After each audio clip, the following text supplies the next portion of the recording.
1, 2, 3. My baby don't mess around because she loves me so, and this I know for sure. But does she really wanna? But can't stand to see me. Ce matin c'est dur.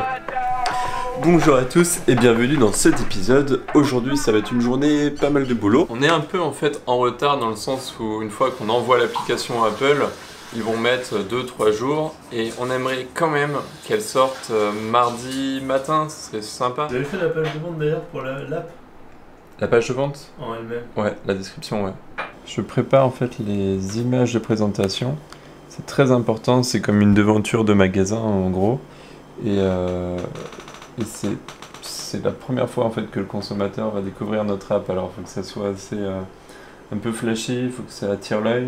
Notamment on prépare une petite vidéo qui va se lancer sur l'App Store. Il faut que la vidéo ait un fort impact, c'est-à-dire que on met des trucs clignotants pour vraiment que les gens s'intéressent et se disent tiens, qu'est-ce que c'est que ça interpelle, c'est vraiment important d'interpeller. Ensuite, depuis les screenshots, il faut que les mots qu'on utilise soient très simples à comprendre dans toutes les langues. Et surtout que la personne comprenne ce que fait l'application. Ok, c'est pour choisir des pays, c'est pour convertir des monnaies, c'est pour gérer ses dépenses. Voilà, parfait. Donc on raconte en fait une petite histoire. Ça c'est les screenshots pour l'iPad. Discover best van life country, how much is cost, convert your currency, manage your expense. On peut très bien avoir une application de ouf, mais si la description, les screenshots vont pas donner envie, les gens vont pas télécharger. Alors là maintenant on travaille sur la partie très importante, on est en fait sur iTunes Connect et c'est ici on va rentrer toutes les informations. C'est la dernière étape avant d'envoyer l'application aux développeurs chez Apple. Et via cette interface en fait dans 2-3 jours ils vont nous dire si l'app est acceptée ou non. Régulièrement l'app n'est pas acceptée donc on doit rajouter des modifications. Alex, how are you? Working as usual. Focused. What we eat? This chicken sauce Ok. and Is it mashed spicy? potato. Mange pas potatoes. Ça va les toilettes turques, le tour réussisse. Ah ouais, là j'adore. Hein. La petite surprise de la serviette là. Non mais en plus, genre, personne me l'a dit qu'il y avait des serviettes. J'ai oublié de te le dire. Il y a des serviettes exprès pour s'essuyer le cul quoi. Bah alors, en Turquie, il y a deux types de toilettes. En général, il n'y a qu'un seul toilette, mais dans les maisons assez grandes, il y a deux types. Toilette à la turque, toilette pour les Européens. Et... Ouais ta gueule. Je la sens venir là. Et dans les toilettes à la turque, eh ben, il y a souvent une sorte de petits meubles avec des serviettes. Ouais, alors arrête là parce qu'on va croire que genre je suis allé dans les toilettes turques. Non mais mec, genre c'était dans la salle de bain où il y a la douche, les toilettes européennes. Attends, je vais montrer. Et du coup, dans les toilettes à la turque, eh ben, il n'y a pas de papier toilette. Donc à la place, c'est un jet d'eau comme en Thaïlande, comme la plupart des pays en Asie. Donc voilà, ça c'est les toilettes à la turque, et donc il y a un petit jet d'eau comme ça. Et du coup, sur la serviette... Ah ouais, Alex, je vois la serviette. Elle est horrible. Alex, fallait pas prendre cette serviette, c'est la serviette des gens pour s'essuyer les fesses. Ah bah là là là. Donc en fait, du coup, il s'est trompé de serviette, il a pris la serviette qui fait vraiment papier toilette pour la famille qui vit ici normalement.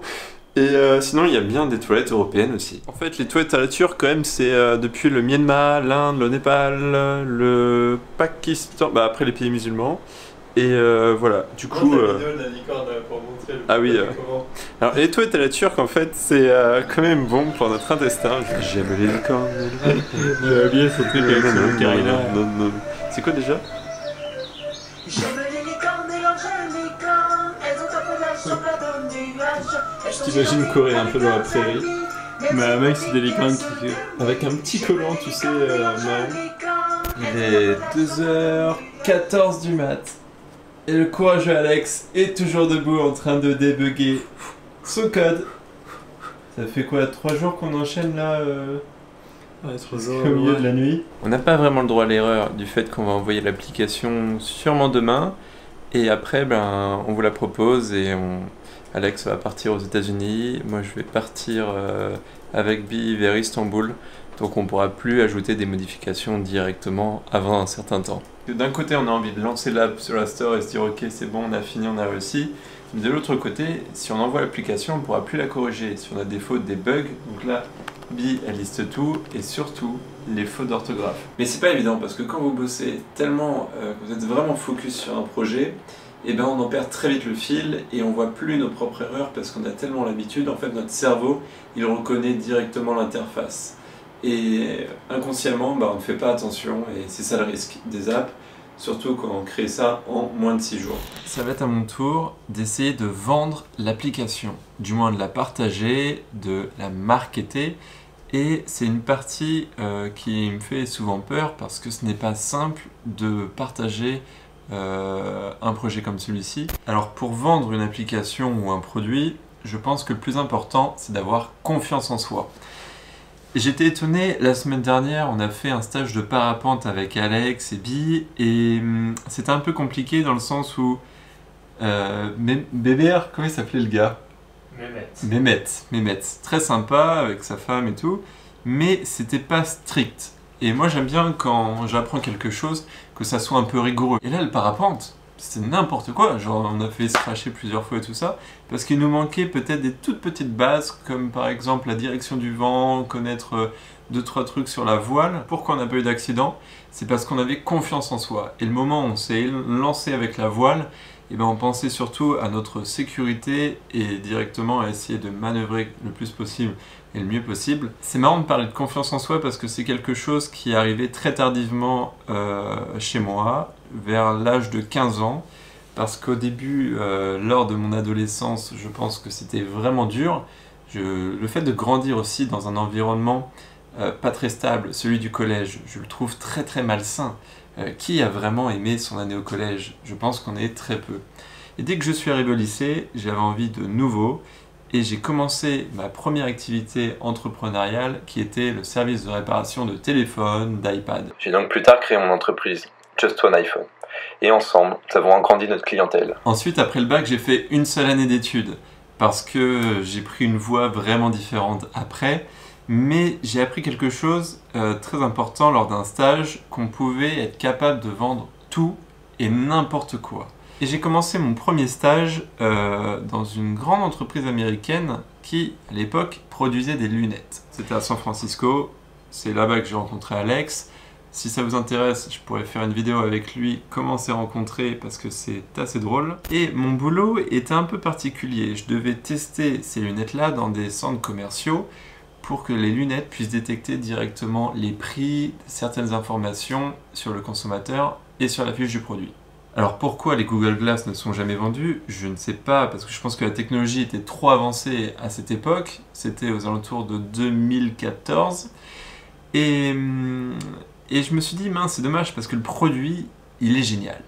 Quand je le montrais à des potes, tout le monde disait « Waouh, ces lunettes-là sont cool, c'est l'avenir et tout ». Aujourd'hui, on est en 2018, 4 ans plus tard. Oula, ça passe vite. Bah non, il n'y a toujours pas de lunettes connectées comme celle-ci sur le marché. Et les projets bidons, que ça soit quelque chose de... ça peut être super ou ça peut être quelque chose de nul, je pense que c'est un très bon exercice pour essayer d'apprendre à vendre quelque chose ou un produit. Une fois, par exemple, j'étais avec mon pote Victor et on était dans son appart et je me suis dit « Victor, ce serait bien qu'on voyage ». Mais on n'avait pas d'argent. Et du coup, je me suis dit, comment on pourrait essayer de vendre un produit ou de partager quelque chose pour une cause afin de financer notre voyage et en même temps, si on peut aider des gens, tant mieux. On a trouvé un pays qui s'appelle le Panama. Et qu'est-ce qui se passe au Panama? Les gens de notre âge, donc on avait 18, 19 ans, ont des enfants. Et les adolescents, bien sûr, ils sont pas super contents d'avoir des enfants très tôt. Alors on a cherché le problème. Manque de campagnes préventives, contraception, etc. Et en plus, l'IVG, l'interruption volontaire de grossesse, n'existe pas là-bas. Alors on s'est dit, ils n'ont pas de préservatif, alors autant aller au Panama avec des capotes. On a trouvé une idée, c'est d'amener des préservatifs au Panama, parce que dans certains petits villages, les adolescents manquent de préservatifs. Et c'est ce qu'on a fait, on a créé un site de financement participatif, crowdfunding, et ça n'a pas marché. Et donc on a besoin de vous, internautes ou nos amis ou la famille, pour nous financer. Et on a eu que peut-être 20 personnes qui ont acheté nos préservatifs, mais l'expérience était super. Néanmoins, on est quand même parti au Panama avec, je sais plus, pas mal de préservatifs, du moins les bagages bien remplis. Ça nous a donné une expérience, parce que vendre des préservatifs, bah, c'est quelque chose qui était nouveau pour moi à l'époque, mais quelque chose d'unique. Parce que si je pense qu'un jour tu es capable de vendre sur internet des préservatifs, alors que tout le monde peut les acheter chez le pharmacien, tu serais capable de vendre des chaussures à un cul de jatte. Parce que même si le produit il est nul, même si votre projet vous n'y croyez pas, je vous le conseille pas, le plus important c'est de surprendre les gens. Une fois à Paris dans un Startup Night, j'étais avec une équipe, on n'avait malheureusement pas trouvé une idée pour cette soirée-là. Je me retrouve sur scène, j'ai aucune idée en tête, du coup, je suis obligé d'inventer. Et je me mets à inventer un projet, un prototype, quelque chose de complètement barge. On s'est dit qu'il faut inventer un objet connecté capable de rallumer cette flamme. Plus le produit est barge, plus les gens vont m'écouter, plus les gens vont peut-être adorer. Du sexe avec une étrangère, ou même avec la copine par exemple. Et donc je me suis dit, comment on va faire aussi? Et là, je sais pas pourquoi, me vient l'idée d'un sextoy connecté. Et on a gagné ce concours parce que même si notre projet était nul, même si mon speech n'était pas pro, même si on n'avait rien derrière, j'avais la même vignette pendant tout le speech, les gens ont aimé être surpris par un projet qui était complètement hors norme. Et bien la seule chose qui m'a sauvé, c'est la confiance en moi que j'avais et surtout essayer de surprendre les gens. Et surprendre les gens, c'est important et ça m'a sauvé plus d'une fois et surtout à l'école parce que je n'avais rarement le temps de vraiment bosser mes cours et du coup, fallait bien trouver d'autres stratégies. Il y en a qui envoient n'importe quel type de photo.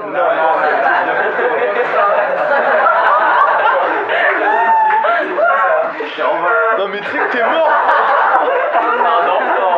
Ah, t'as cru qu'elle allait disparaître.